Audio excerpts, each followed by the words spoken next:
किस मुल्क में पानी खत्म होने वाला है? तहलका खेज इंकशाफ ने अवाम को चौंका दिया। मुश्किल में घिरा मुल्क कौन सा है, जानिए इस वीडियो में।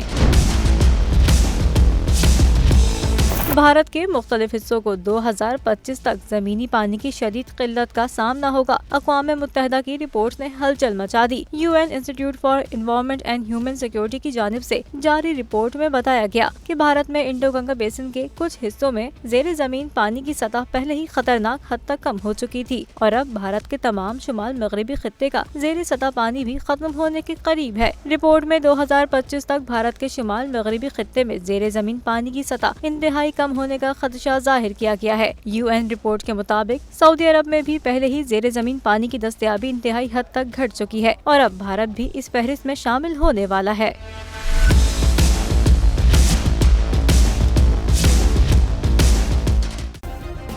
सब्सक्राइब करें और बेल दबाएं ताकि कोई खबर रह न जाए।